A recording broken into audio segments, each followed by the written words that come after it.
Good morning. आइए हम start करते हैं। आज का जो हमारा लेक्चर है वो है मॉडर्न हिस्ट्री से। मॉडर्न हिस्ट्री से कुछ गिना चुना टॉपिक है मेरा, जिससे आपका क्वेश्चन आ सकते हैं। संडे को आपका बिहार कांस्टेबल का एग्जाम है।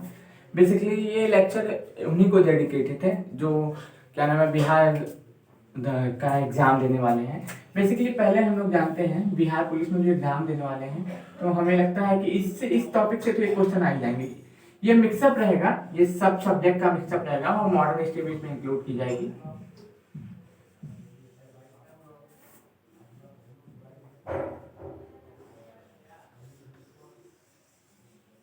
अब मेरे मैप पे मत जाए, आप बातों को मेरी समझे।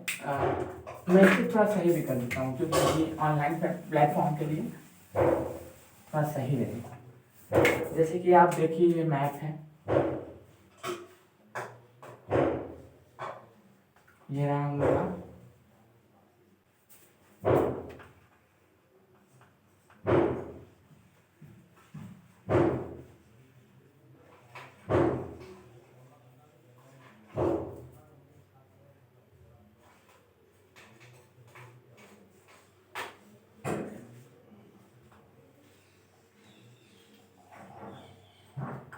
अब देखिए ये हम लोग का भारत है और भारत के बीचों बीच से एक रेखा होकर गुजर रही है जिसको हर कोई जानता है। दुनिया भारत का हर एक बच्चा जानता है, भारत की हर एक लड़की जानती है, भारत का हर एक स्टूडेंट जानता है। जो नहीं जानता है वो अभी जान जाएगा। तो ये बीचों बीच से जो एक रेखा भारत के होकर गुजर रही है उसको कहते हैं कर्क रेखा। कौन सी रेखा? कर्क रेखा। अभी कर्क रेखा गुजर कितने राज्यों से रही है? 8 राज्यों से। 8 राज्यों से गुजर रही है ना, तो 8 राज्यों से गुजर रही है। तो ये है गुजरात आपका, राजस्थान,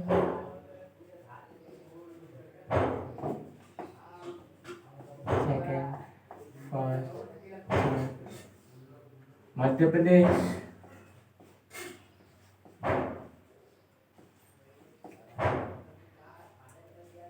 छत्तीसगढ़,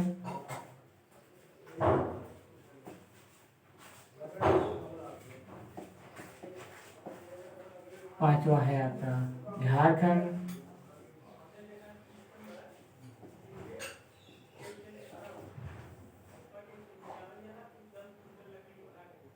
पश्चिम बंगाल,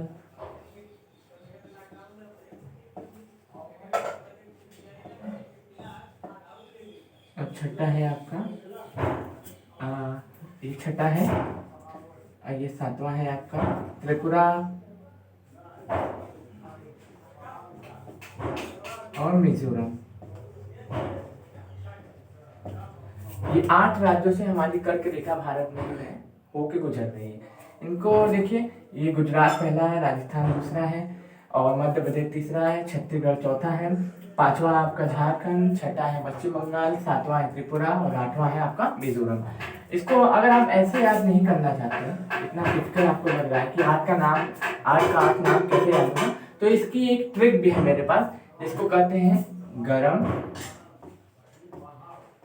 छज्जे पर तीर मार। अब गरम छज्जे पर तीर मार, ये बहुत ही आसान ट्रिक है दोस्तों, इससे आपको तुरंत के तुरंत ये याद हो जाएगा। जैसे ग से क्या हो जाएगा आपका? गुजरात हो जाएगा, र से राजस्थान हो जाएगा, म से मध्य प्रदेश हो जाएगा, छ से छत्तीसगढ़ हो जाएगा, झ से झारखंड हो जाएगा, प से पश्चिम बंगाल, त से त्रिपुरा और म से मिजोरम हो जाएगा। आप चाहे ऐसे याद करो चाहे वैसे याद करो, ये आपके ऊपर डिपेंड करता है। मेरे हिसाब से आप दोनों ही याद कर लो। बेसिकली आप कम समय है तो आप इसको याद कर लो, गरम छज्जे पे तीर मार, और एक वर्ड पकड़ के स्टेज बना दीजिएगा आप लोग।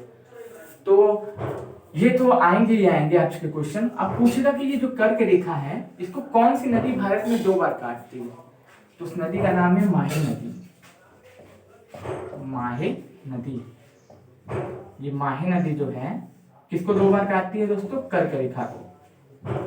कर्क रेखा, कर्क रेखा को 2 बार काटने का काम कौन सी नदी करती है दोस्तों?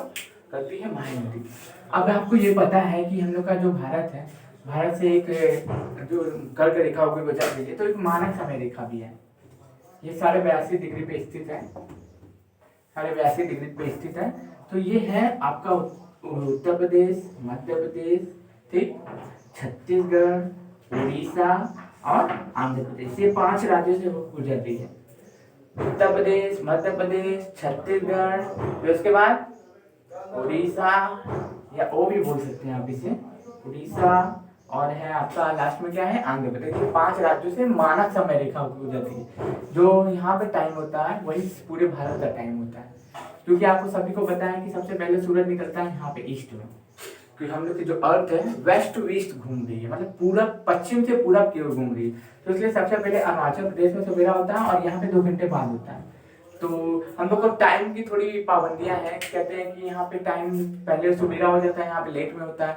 ये वाले क्या कर रहे हैं, अलग टाइम जोन की मांग कर रहे हैं, लेकिन वो खैर बात की बात है। लेकिन आप ये याद रखिएगा कि कर्क रेखा 8 राज्यों से होकर गुजर रही है और मानक समय रेखा 5 राज्यों से होकर गुजर रही है। और कर्क रेखा को कौन सी नदी काट रही है, माही नदी काट रही है। कितनी बार काट रही है, 2 बार काट रही है।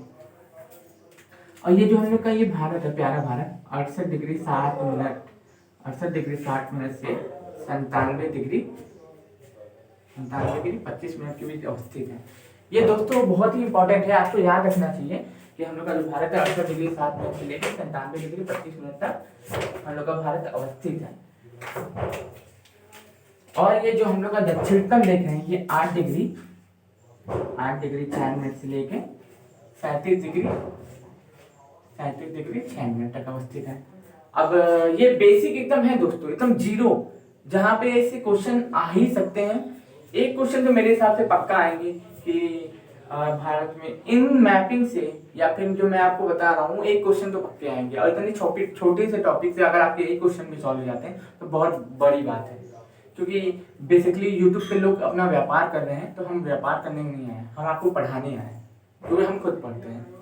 तो पूर्वी बिंदु को क्या कहते हैं, पूर्वी बिंदु को कहते हैं किबिथु। पश्चिमी बिंदु को कहते हैं गोरमुता। उत्तरी बिंदु को कहते हैं इंद्राकौल। दक्षिणतम बिंदु को बोलते हैं कन्याकुमारी।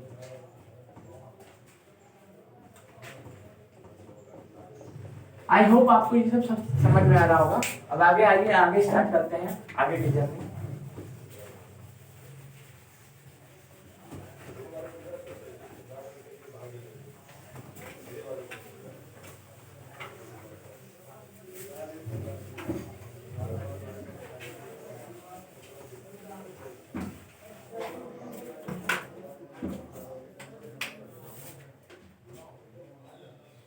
बिहार,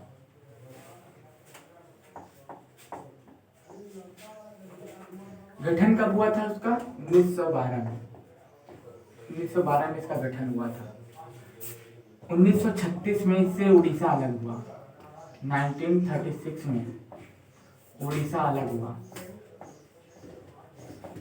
बिहार की कैपिटल क्या है, पटना। बिहार के 7वें बार मुख्यमंत्री पद की शपथ ली है नीतीश कुमार।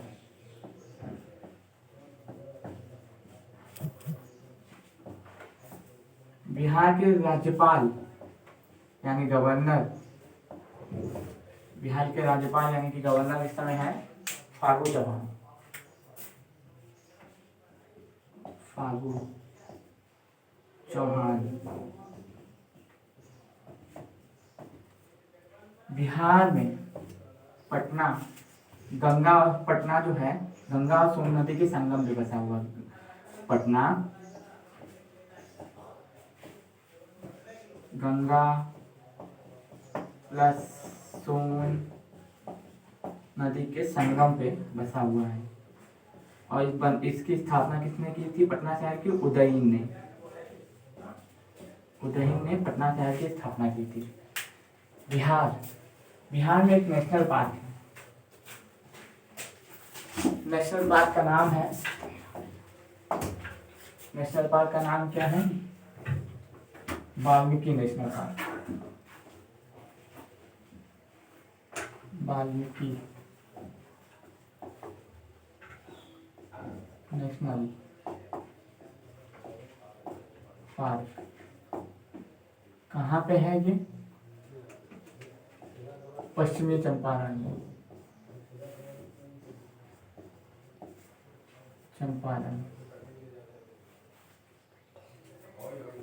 चंपारण, पश्चिमी चंपारण। बिहार में जिले कितने हैं? जिले हैं 38। इतना आपको बिहार के बारे में बेसिकली पता होना चाहिए, क्योंकि ये बिहार के एग्जाम में आपको पूछा जा सकता है। क्योंकि बिहार के क्या, पूरे भारत के एग्जाम में पूछा जा सकता है, क्योंकि ये बहुत ज़्यादा इम्पोर्टेंट है कि आप क्या नाम है इसके बारे में जानें। और इसी के साथ आप हम आगे बढ़ते हैं, क्योंकि ये मिक्स सब्जेक्ट है, ऑल इन वन है, तो इसमें ज़्यादा से ज़्यादा ना समय लेते हुए आपको ज़्यादा से ज़्यादा ज्ञान देने की कोशिश करूँगा मैं, कि आपको ये एग्ज़ाम में काम है। अब आते हैं बौद्ध धर्म।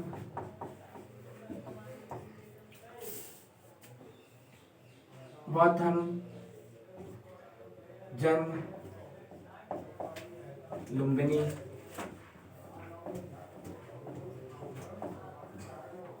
कब? 540 ईसा पूर्व।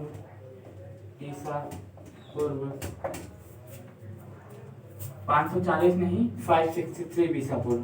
563 ईसा पूर्व। माता महामाया,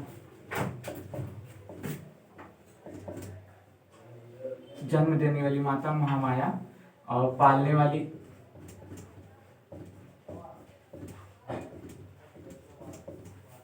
प्रजापति गौतमी। प्रजापति गौतमी। पिता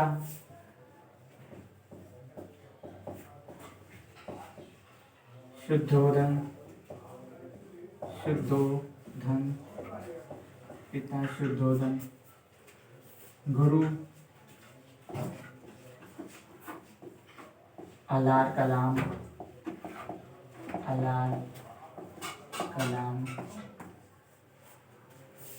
पत्नी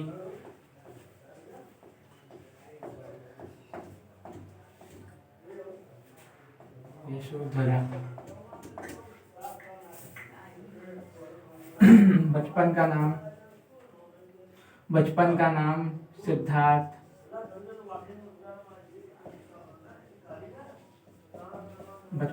सिद्धार्थ। और पुत्र का नाम राहुल। प्रथम उपदेश था कहाँ पे? सारनाथ पे।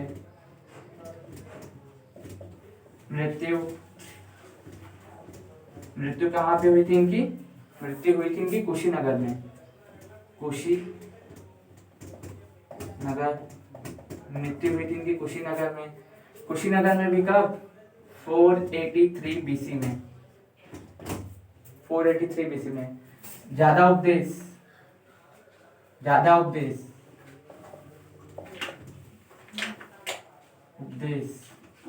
श्रावस्ती। ज्ञान की प्राप्ति बोध गया। बरगद वृक्ष के नीचे, निरंजना नदी के किनारे।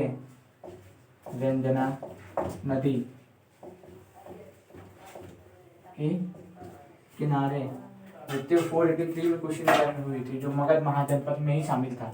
इतना आपको बौद्ध धर्म के बारे में पता होना चाहिए। पहला, बौद्ध धर्म की स्थापना किसने की?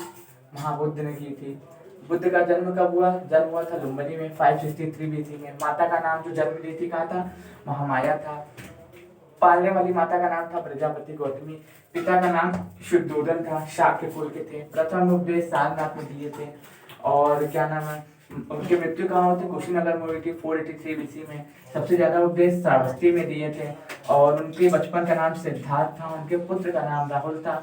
बरगद के वृक्ष के नीचे, निरंजना नदी के किनारे बोध ज्ञान, उनको ज्ञान की प्राप्ति हुई थी। और प्रथम गुरु का नाम था अलार कलाम, और पत्नी थी यशोधरा। इतना आपको बौद्ध धर्म के बारे में कम से कम पता होना चाहिए, अगर आप कोई भी एग्जाम दे रहे हैं तो, क्योंकि इनसे ही क्वेश्चन बनेंगे। इससे ज्यादा क्वेश्चन नहीं बन सकते, क्योंकि इनसे ज्यादा आपको लिखना है नहीं, आपको टिक द करेक्ट लगाना है, तो इससे ज्यादा आपके क्वेश्चन नहीं बनेंगे। और हम लोग का जो अगला टॉपिक है वो है गवर्नर जनरल। आधुनिक भारत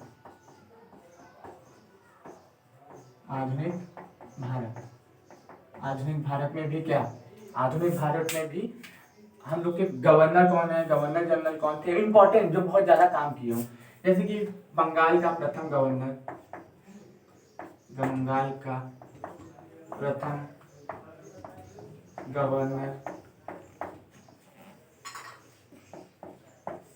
1757 में था Robert Clive, Robert Clive.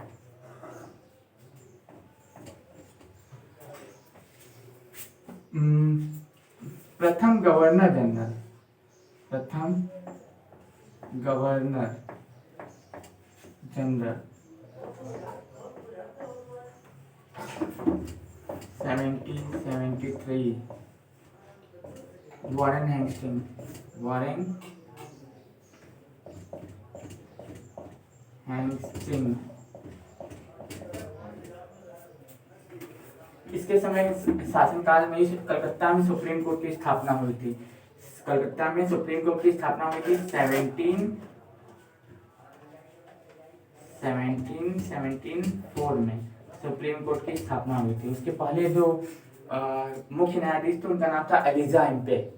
Elijah Impey 1774 में सुप्रीम कोर्ट के मुख्य न्यायाधीश बने थे और कलकत्ता में सुप्रीम कोर्ट की स्थापना वॉरेन हेस्टिंग के टाइम में हुई थी। फिर एक आता है जो स्थायी बंदोबस्त लागू करने वाला गवर्नर जनरल, स्थायी बंदोबस्त लागू करने वाला गवर्नर जनरल, उसका नाम था स्थायी बंदोबस्त लागू करने वाला। कब किया था? 1793 में। का नाम था कॉर्नवालिस। कॉर्नवालिस ने ही क्या किया था? स्थायी बंदोबस्त लागू किया था 1793 में बंगाल में। और फिर उसके बाद आता है आपका वैली जली की सहायक संधि।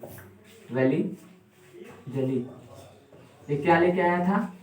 लेके आया था 1798 में लेके आया था सहायक संधि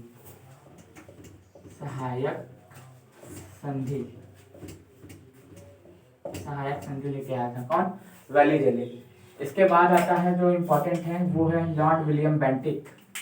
इसके बाद जो इम्पोर्टेंट है मैं उनके बारे में आपको बता रहा हूँ, क्योंकि ऐसे तो बताने के लिए बहुत ढेर सारे हैं, लेकिन जिनसे क्वेश्चन बन सकते हैं उनके बारे में।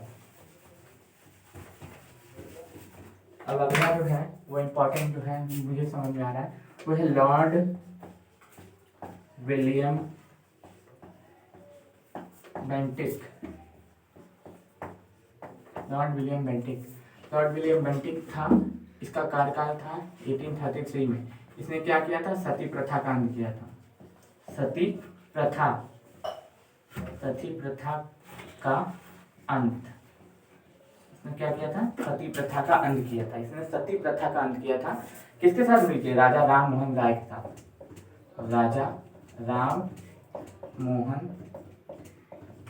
राय के साथ मिलकर किसका अंत किया था? सती प्रथा का अंत किया था। और राजा राम मोहन राय ने ही ब्रह्म समाज की स्थापना की है। ब्रह्म समाज की स्थापना की है। स्थापना किसने की है? राजा राम मोहन राय ने।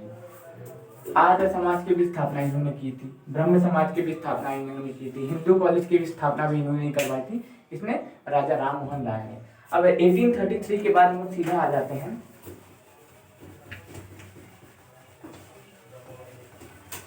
जो कि इम्पोर्टेंट है, वो एग्जाम में पूछा जाए, वो है लॉर्ड। इसके बाद आता है 48 की बातें आप सुने होंगे डलहौजी के बारे में। डलहौजी, ये लॉर्ड डलहौजी है। लॉर्ड डलहौजी ने क्या किया था? व्यवगत का सिद्धांत लेके आया था, डॉक्ट्रिन्स ऑफ लैब। व्यवगत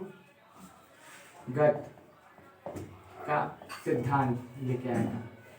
व्यवगत का सिद्धांत क्या था? जिस भी राजा रानी की खुद की संतान नहीं होगी उनके राजपाट ये क्या करेगा? व्यवगत के सिद्धांत की नीति के तहत हड़प लेगा। एक गवर्नर जनरल था 1885 में था। 1885 में भी एक गवर्नर जनरल था, उसका नाम था Lord Irwin, Lord Dufferin.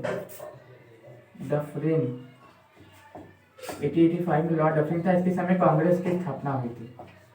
Congress की स्थापना हुई थी।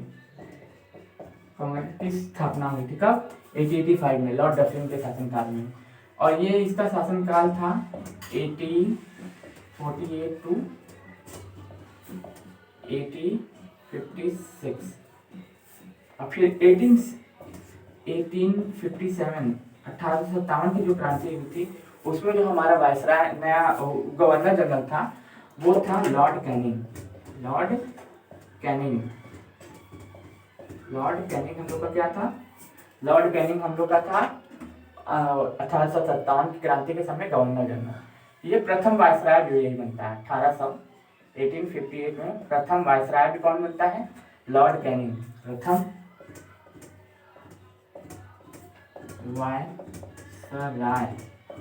प्रथम वायसराय भी कौन बनता है? Lord Canning. अब आगे हम लोग बढ़ते हैं। जो गवर्नर जनरल है जिनके बारे में मैं बताता जा रहा हूँ उन्हें आप एक जगह सुनते रहें, नोट करने के बजाय से सुनते रहें। इससे आपको बहुत फायदा होगा कि आगे चल के आपको एग्जाम में जो है बहुत ही हेल्प मिलने वाली है इस एक वीडियो से। कितने नंबर सॉल्व हो जाएंगे मुझे खुद भी नहीं पता, लेकिन ये जरूर बता सकता हूँ कि आपके बहुत काम आएगा। थोड़े बहुत गवर्नर जनरल ले लेते हैं। एक आता है मार्ले मिंटो।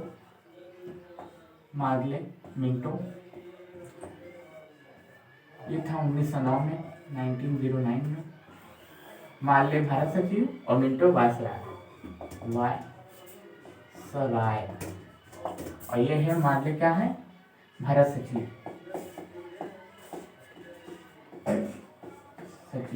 भारत सचिव। फिर 1919 में देखते हैं। 1905 वाला भी देख लेते हैं, जिसने क्या किया था? बंगाल विभाजन किया था। 1905 में कौन था? Lord Curzon. इसके शासनकाल में बंगाल विभाजन हुआ था। बंगाल विभाजन। और 1906 में ही मुस्लिम लीग की स्थापना हुई थी। मुस्लिम लीग की स्थापना हुई थी। किसने किया था? सलीम उल्लाह खां और आगा खां। सलीम उल्लाह खां प्लस आगा खां।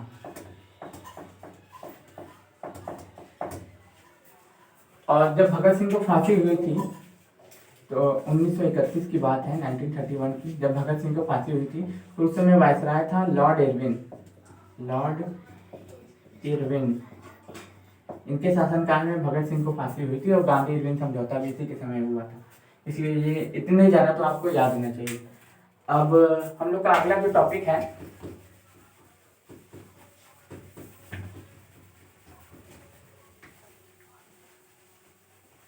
वो है पॉलिटी से। पॉलिटी में भी हम लोग देखेंगे बेसिकली किसके बारे में? बजट के बारे में। बजट भी हम लोग के भारत में कोई लेख नहीं है। आर्टिकल नंबर 112 में है, वर्णन है। बजट बोलते हैं लेकिन उसका नाम है वार्षिक वित्तीय विवरण। वार्षिक वित्तीय विवरण का वर्णन किया गया है। इसी के साथ साथ हम लोग देखते हैं कि 112 के साथ साथ 110 इसमें जो है धन विधेयक की बात की गई है। धन विधेयक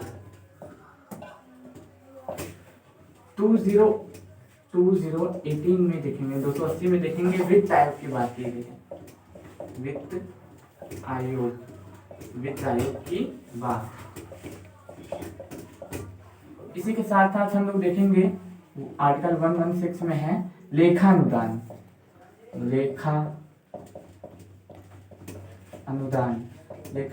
की बात की गई है। तो ये सब जो कुछ आर्टिकल हैं इनसे क्वेश्चन घूम फिर के आ ही जाते हैं, तो ये आपके लिए बहुत ज़्यादा इंपॉर्टेंट है, तो इनको आप याद कर लीजिएगा। और आज के लिए हम इतना ही छोड़ते हैं। और अगला जो लेक्चर आएगा वो भी बिहारी स्पेशल रहेगा, बेसिकली बिहार पुलिस को ही समर्पित रहेगा। धन्यवाद।